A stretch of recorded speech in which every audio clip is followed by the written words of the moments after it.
Good morning and afternoon, everyone. We're so excited to welcome you to the first of four sessions focused on empowering educators for tomorrow's learners in STEM education. We're going to give everyone just a minute to log on before we get started.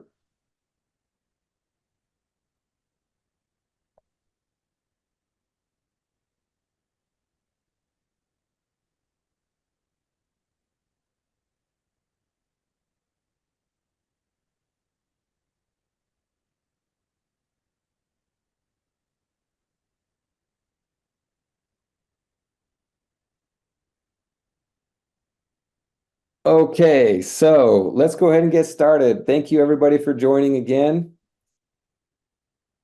I want to go over just a few housekeeping items, a few things. Everyone's microphones have been muted to ensure the best sound quality and to limit any distractions during our short time together, right? Two additional areas we want to make you aware of in our Zoom menu bar, right? It looks like many of us have found the chat room.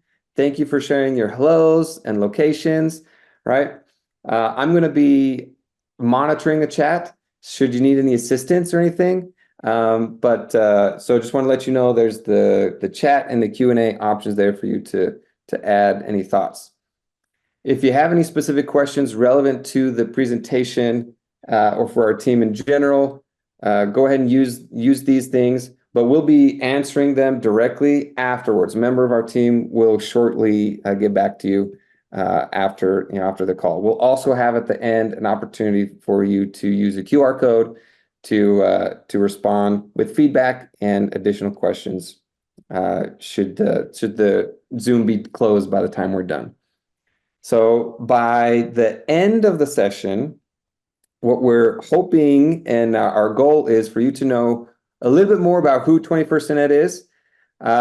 Throughout all four series of these webinars, you should know by the end who 21st Ed is and what we're doing and trying to accomplish in this work.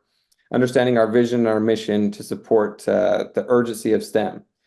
This particular session is about the urgency of STEM for the success and the future of our learners in an ever-changing, innovative world. So a few objectives that I want to kind of go over. As you know, today's session is just one of the four of our current series.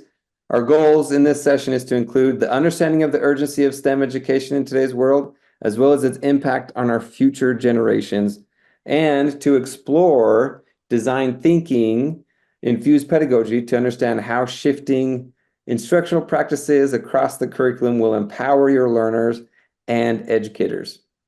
21st Ed, we refer to this as the DTIP, Design Thinking Infused Pedagogy Model. Without further ado, I would like to introduce our esteemed Director of Professional Development, Kanika Jones. Kanika is a native of Detroit, Michigan, currently residing in Dayton, Ohio. Kanika graduated from Tennessee State University with a bachelor's in biology and a minor in chemistry. She then earned her master's in educational leadership at Marygrove College and is currently working on her doctorate in educational leadership and professional practice at Trevecca Nazarene University. Good morning, Kanika. Can you tell us a little bit about your 9 to 5, in the past and present? And if you feel so compelled, also a little about your 5 to 9.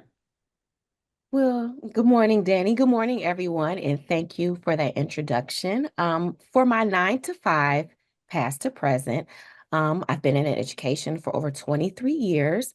I started off as a high school science teacher, and then transitioned into as an instructional coach role where I did that for probably 5 or 6 years. And then after that, I got pulled into administration. So I was a dean of students, and I was fortunate enough to serve as a building administrator for all three levels, elementary, middle, and high, for a number of years. And then after that, I got pulled into central office, where I served as the supervisor of secondary curriculum for a couple of years. And then I transitioned into the director of an instructional improvement role for the district for about 5 or 6 years. And then that's when I got poached, as they call it in the ed tech world, by 21st Ed, where I currently serve now as the director of professional development. So that's my 9 to 5. My 5 to 9, however, Uh, I'm married to my wonderful husband of 21 years, Dr. Marvin Jones, who is also in education. We have four beautiful children, girl, boy, fall, winter, spring, summer, in that order, 17, 16, 13, and soon to be 12. So if you've seen the movie Inside Out 2, you know what's going on in my household. Puberty is real and running rampant. I joke and tell people that I'm an Uber driver, a DoorDasher, an ATM. Um, but I will say this, one of my proud moments, our oldest daughter, she just graduated from high school, and so she will be a freshman in the fall at Central State University, where she will be running track and majoring in biology. So very excited about that. But it also causes me to pause a little bit because when I think about, I'm like, I just had this girl and now she's going out to college. When she was born, Facebook and MySpace have only been in existence for 2 to 3 years. So let's think about this for a second. Facebook and MySpace was only in existence 2 to 3 years when my daughter was born. Now let's think about 10 years from now. Let's think about how fast everything is going with regards to technology and AI, and how crucial the workforce has to be ready and equipped for these changes. And the only way that that can happen is through focus in STEM education. That is a fantastic segue. Thank you so much, Kanika. Let's go ahead and get right back in. I'm going to go ahead and I'll drive the slides. I'll share, make sure that you can see this, and continue on with right where you left off. Mhm. So for nostalgia's sake, for those who know, welcome back to your early Monday through Friday mornings with the Jetsons. If you have not seen or don't know who these people are, please Google them. They are the best. But on a serious note, this show was created in 1962 to portray a futuristic world in 2062, a 100-year span there. But here's what's crazy. We're only 38 years away from 2062. So let's think about that. We are 38 years away from 2062. And who would have thought back then in 1962, they were showing us telehealth, they were showing us cleaning robots, they were showing us Zoom meetings. And even if you see that picture where Judy is getting her nails painted by a robot, that is real right now. I witnessed it at an airport in Charlotte, North Carolina, a robot painting nails. So all of this is real and all of this is now. But the curiosity, that urge to understand and create that source of change, it started with STEM and design thinking. But here's the challenge again, you're hearing me say this a lot. The world is changing at a faster rate than we are keeping up with, and our education system is not changing at the same rate. We need to make sure that this next generation is equipped to solve problems and think critically, and adapt to the world that is so ever fast evolving around them. But what do the current trends actually show us? So, as of right now, there are currently 354,057 openings in the field of computer science. By 2028, there will be 2.72 million jobs available in data science and analytics. 10 years from now, there will be 2.4 million openings in advanced manufacturing, and globally, 4.07 million jobs needed to be filled in cybersecurity. Again, our rapidly evolving world demands on STEM savvy workforce, and we need to be able to make sure that our students are equipped to meet that change. If the educational system continues to remain unchanged, a huge disparity between our graduates' skill sets and workforce demands will continue to further increase and divide. So here is why STEM is no longer an option, but it is a huge, huge necessity. The first point, when we talk about our jobs for the future, automation is on the rise. The jobs of tomorrow will require a strong workforce and foundation who are able to design, build, as well as maintain the technologies that are coming forth. We don't want to be left behind in a world of powered by robots and AI. And when thinking about our problem-solving powerhouses, STEM education equips students with the skills ready to tackle problems from analyzing climate control to finding renewable energies and resources. And these skills are crucial for sustainable future. When we're analyzing our innovation engine, STEM fosters a spirit of innovation by encouraging students to experiment and ask questions and think outside the box. We must nurture that. We must foster that because that next generation of entrepreneurs and inventors is right around the corner. And when empowering students, we need to empower all students. STEM education is just not for your gifted students. It's not for your honor students. It's not for your students who are in advanced placement courses. And it's not just for your students at International Baccalaureate. STEM is for all students, and all students need to be engaged and accessible for having that access to those opportunities and experiences. If doctors and dentists and auto mechanics and HVAC technicians need to be upskilled to meet those demands in the field, why aren't our educators being pushed the same way? The only way students have access to these resources and opportunity is through us, the adults, the teachers. So it's even more crucial and pivotal than now that we become upskilled and with those resources to be able to progress our students through these advancements in technology and AI in the classroom. So why is this imperative? Why is this a now? When we think about our educational system, education was organized for work, and work is changing drastically, but our education system, not so much. So I want you to take a minute to view this clip and to reflect on what you see as you watch.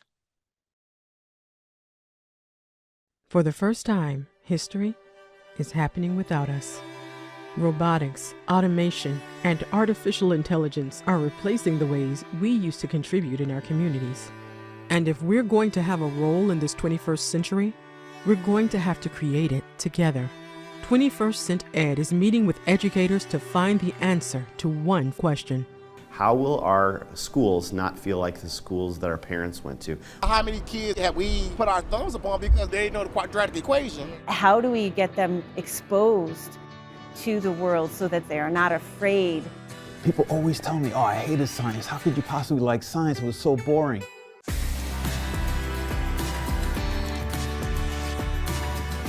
No student is the same, but yet we standardize the way we assess our kids. The kids love STEM because you're not sitting there all day just trying to understand a concept. You're doing something that you're going to be proud of later on. For me,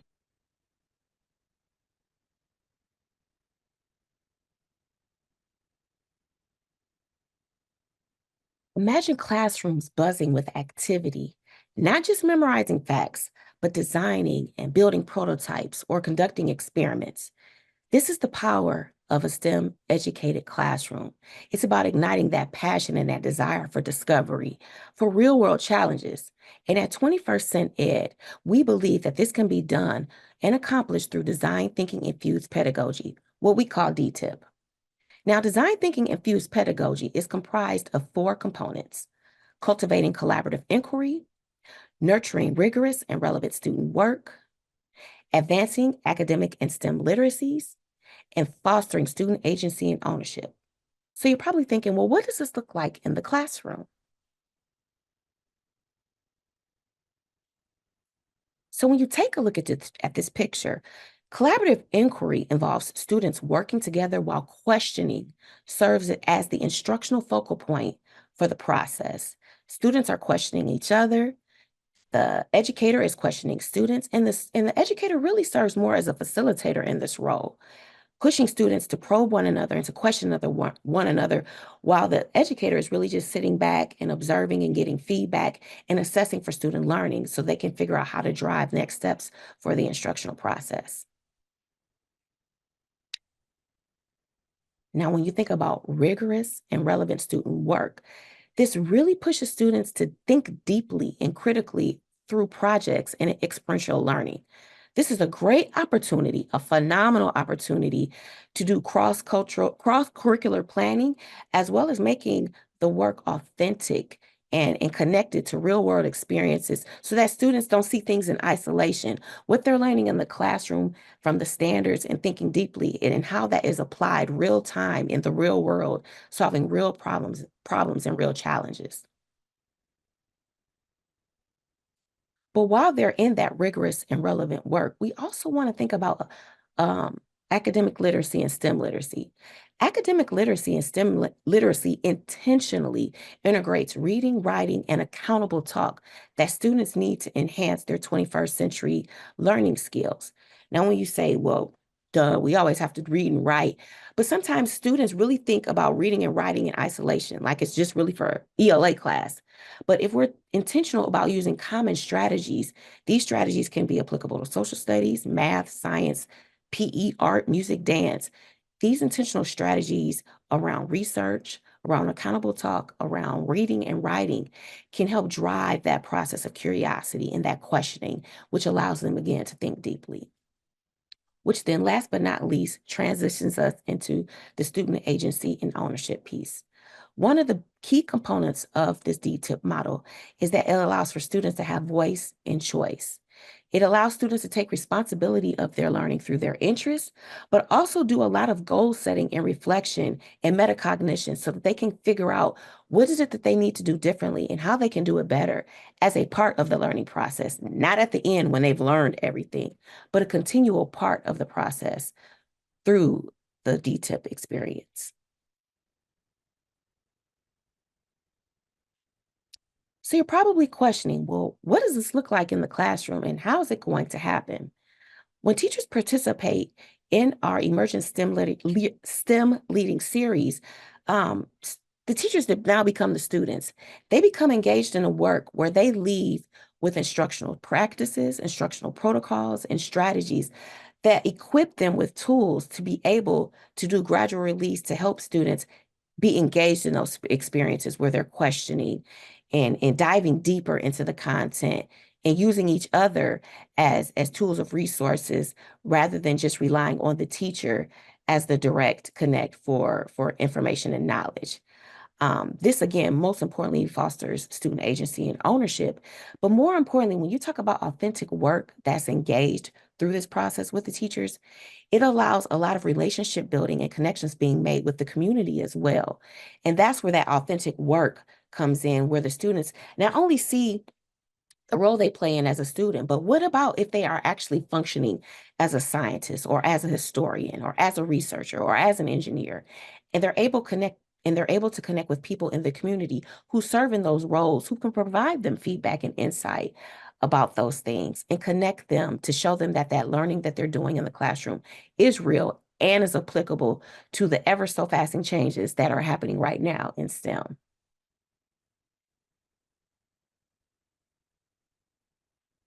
So here at 21st Cent Ed, our mission is to engage our teachers in a comprehensive STEM process through design thinking, which empowers our educators to create and cultivate 21st century learners as well as 21st century classrooms. As I previously stated, everything that is gleaned from these PD sessions, it's not just for your science teachers. It's not just for your STEM teachers or your robotics clubs. It's for every teacher. This is applicable for every grade level, K through 12, in every subject area from social studies to ELA to math to art, and obviously science and math. So the future is knocking. Let's equip our children with the tools they need necessary to not only survive in it, but to create and thrive a better world. Let's prioritize STEM education because our future, honestly, it depends on it. Danny, I'm turning it back over to you. Let me make sure I'm unmuted here. Thank you. Thank you so much, Kanika. That was some brilliant insight and just helping us understand the urgency and what we're doing here, striving to do here at 21st Cent Ed and empowering all of the students and the teachers, all in the K-12 school districts and community, like yourselves, everybody out there. You know, if we can prioritize STEM education and these things that Kanika has talked to us about, we can meet the demands, you know, for this modern workforce. We can help drive economic growth. We can foster innovation, address critical societal challenges. And we believe that this comprehensive approach ensures that students are not only ready for the future careers, but also capable of contributing meaningfully to their communities. Thank you so much, Kanika. To everybody out there, again, we're here to help. We're shaping the future by empowering these schools with the comprehensive STEM education systems. And we believe these strategies and tools talked about today, but also that are going to be part of our series, are going to help students be equipped with the necessary 21st century skills, to innovate and to lead. We believe that integrating these things early, often, and everywhere will help prepare the learners not just to meet the challenges tomorrow, but to drive change in the world. So we hope that you'll, again, join us next week as we discuss the 4 levels of STEM integration. And in case you missed it, we recently launched Pedagogy AI, which is a new tool to help educators do their jobs more efficiently. AI is in just about everything, that we experience. We experience something that AI has probably touched daily. And we're hoping that these outcomes and this tool will catch fire, as so many people who have been introduced to it so far, as an advanced AI platform for educators that goes beyond content creation, but also transform the learning experiences for educators and students by delivering supplemental curriculum, fostering creativity and practical understanding. It automates that course and lesson creation. So I hope that you'll reach out to us to learn more about that. And as you do, if you do have any questions, here are just a quick snippet. Please do not hesitate to reach out to anyone on our team. But here are some that you can reach out to directly for additional information should you need it. And this brings us to a close. If you have any additional questions, please feel free to grab a screenshot of this QR code here. And we'll also share this in our follow-up communication. We look forward to seeing you next week when our team talks to you and walks you through the 4 levels of STEM integration and helps you begin to identify where your district and community lies within this continuum. So thank you so much. We'll talk to you guys later. Take care.